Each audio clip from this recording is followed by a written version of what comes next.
Welcome to Cyber JA, the place where we discuss all things cyber and GRC. I am Richard Perry, your cybersecurity and GRC enthusiast. And in this presentation, I will be outlining a number of best practices for cybersecurity.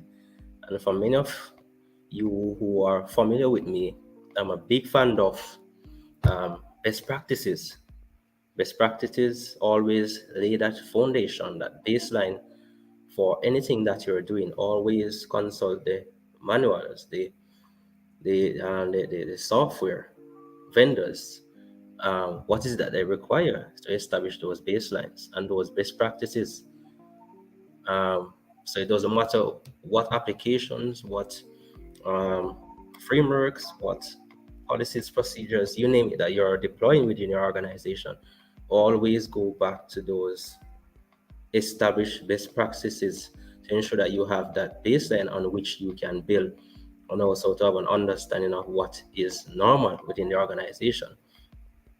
All right, so with that said, let us look at 12 security best practices or cybersecurity best practices that you need to be aware of, or that you can or deploy within your organization, or you need to bear in mind as you implement your cybersecurity programs within your organizations.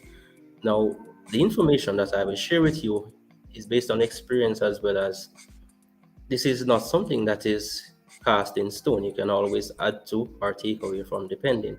But it's just to give you an idea, and especially for those of you who are new in the cybersecurity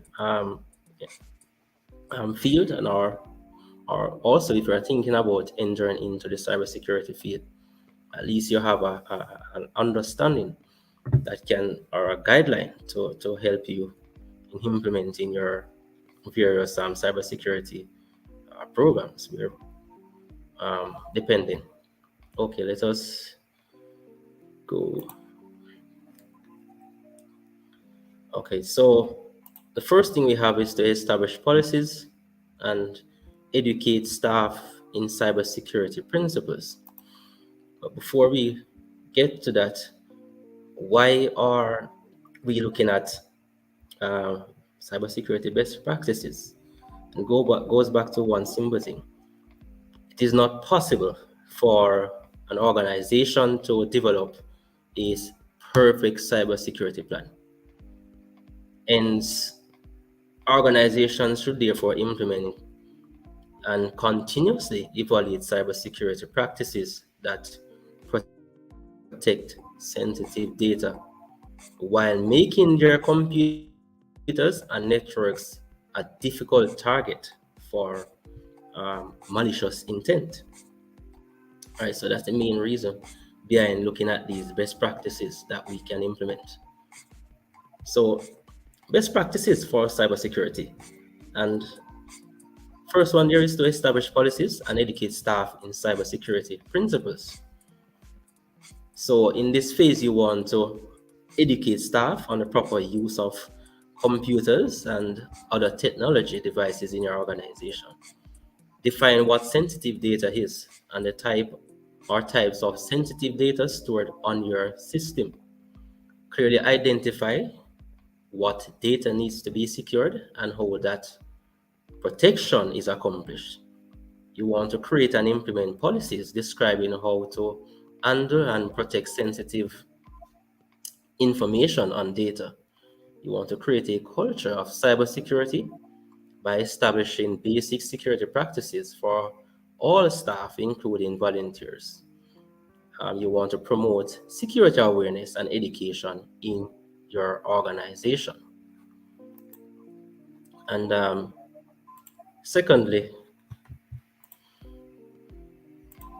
you want to also look at the protection of information, right? So protect information, computers, and networks from cyber attacks. That's the second best practice. And in this case, you want to install antivirus and anti-malware software to keep computers and other technology devices free from viruses, spyware, and other malicious programs. Having the latest security software, web browsers, and operating systems also helps to defend against these threats. And whenever possible, antivirus and anti-malware software should be updated automatically and run in real-time mode to continuously monitor for and mitigate threats should they occur. And in addition to real-time protection, a complete antivirus or anti-malware scan of each computer should be performed on a regular basis. Thirdly, you want to keep your computer operating systems and applications up to date. Right? So vendors that manufacture computer operating systems and application software are continuously introducing new revisions of their product and are provide patches and bug fixes when a vulnerability is defined. So it's important to keep computers and other technology devices up to date as new versions of our updates are made available. Right, and we're talking about many vendors such as Microsoft, you have your Apple, well, depending on the application that you're using, right? These vendors normally have regular releases or updates, right? And we know about patch Tuesdays, right? But may publish a patch at any time to address a particular serious threat, right? So most computer operating systems can be configured to automatically update themselves or provide notification when an update is available, regardless of the type of operating system or application software used. New versions, patches, and fixes should be updated regularly. Right? So keep your operating system and application software up to date. Fourthly, we provide firewall security for your internet connection. Right? So it's a commonplace for most organizations to have an internet connection that is always on. And I say that in quotations, exposing computers to external threats 24 hours a day. Right? So firewalls are critical as they help to protect internet connected computers from these threats. Firewalls may be integrated into a router or wireless access points, provided as a service from your internet service provider or purchased separately from a firewall manufacturer. Regardless of the type, product, updates should be regularly applied and administrative passwords changed when first deployed and regularly over time. Many computer operating systems have an integrated software firewall feature that should be enabled where possible. If staff work from home, verify that their own computer systems are protected by a firewall and are subject to your organization's cybersecurity policies and procedures. And we know the challenges that are associated with work from home, especially in our COVID period. Fifth thing that you want to do is to create a mobile device action plan. When you talk about mobile devices, these things include smartphones, tablets, USB memory sticks, mobile hard disk drives, and these things create significant data security concerns, especially if they contain confidential information or can access computers or data in your internal network. You therefore want to limit the usage of these devices where possible, and also require users to encrypt, store data, enable password protection, and install security applications to prevent the theft of information while the device is operating, especially over public network. Also, be sure to implement reporting procedures for staff to follow when mobile devices are lost or stolen. And the sixth thing that we want to look at is make backup copies of important business data and information. And this cannot be overemphasized. Not only to back up your data, but to test your data at regular intervals. We have been many cases where persons have backup data, or they say that they back up the data, but trying to recover the data, they recognize that data is corrupted. Right? So very important. So regularly back up the data on all computers. Critical data includes, but is not limited to, word processing documents, spreadsheets, databases, human resources files, and financial information, including accounts, receivables, accounts payable files. Whenever possible, you want to back up data automatically throughout the day and execute a complete backup every night. At minimum, perform a weekly backup of systems. Store the backup copies either offsite or in the cloud.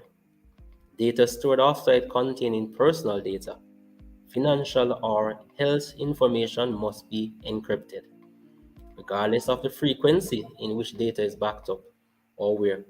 Copies are kept, establish and test a process for restoring data backup to the systems. All right. The seventh best practice, cybersecurity best practice, is to control physical access to your computers and create user accounts for each staff member. All right. So prevent access or use of business computers by unauthorized individuals. In situations where computer monitors display sensitive data and may be inadvertently viewed, the use of a privacy screen or repositioning a monitor is suggested. Enable screensavers where possible and require a password to unlock the computer. Laptops can be regularly easy targets for theft or can be lost, so physically secure them when unattended. Make sure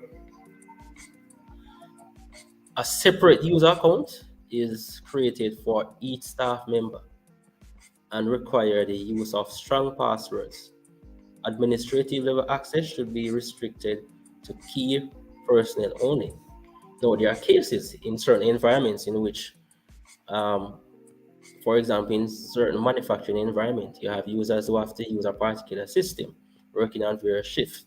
In cases like these where you have to share a user account and password, ensure that the system is not connected to the internet, but it is limited to internal network for security measures.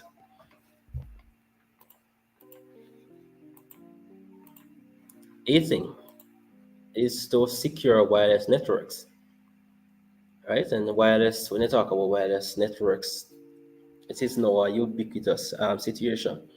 Right? These are unavoidable.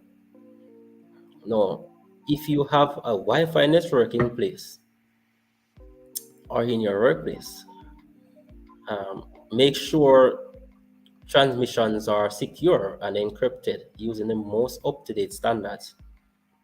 Ensure that administrative access to the router is protected with a strong password. If your organization provides guest Wi-Fi services, ensure that the guest Wi-Fi network is completely isolated from your workplace Wi-Fi network. All right. Limit access to data and information. Right. Only persons with authority should be able to install software. So limit wherever possible the circumstances that provide any one employee access to all your systems. Right. So rather determine the requirements for each staff person specific job function and limit their access to specific systems based on those requirements. Staff should not be able to install any software without permission. Consider the use of content monitoring and filtering systems for those computers that access the internet. Passwords and authentication require staff to use unique passwords and change passwords minimally, um, depending on what is the nature of your environment. And NIST has a document that's also specified the word usage of passwords and how often passwords should be changed, and the nature of passwords and the lengths and characters, right? So very important is use of proper password implementations, multi-factor authentication. These things should be taken into account as a cybersecurity best practice. Don't forget embedded systems and other often missed data sources. Right? So many organizations have dedicated computers that are used to monitor and control on-premise systems such as heating and cooling, lighting, security, and telephones. These computers can operate autonomously or by personnel at a remote location and are usually connected via the internet. Wherever possible, these systems should be completely isolated from other computers in your organization, and if available, using a separate internet connection. Right, so limit access to your data. All right, so they should then be electronically quarantined from other computers and devices to prevent access to secure data or the introduction of viruses or malware.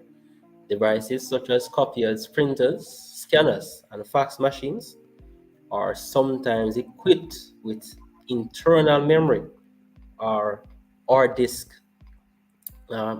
drives. So you want to ensure that any internal storage is adequately erased when retiring these devices from active service. And if, for example, the organization that you're operating in is a organization that accepts credit card payments, right? These payments must keep customer data safe. So wherever possible, use a third-party institution to capture and process credit card data. If credit cards are processed internally, keep only information absolutely needed. Securely disposing of the rest. Carefully control employee access to payment systems and electrically isolate computers that process payments from other organizational computers. Computers that process credit card payments should be restricted from surfing the internet. And very importantly is that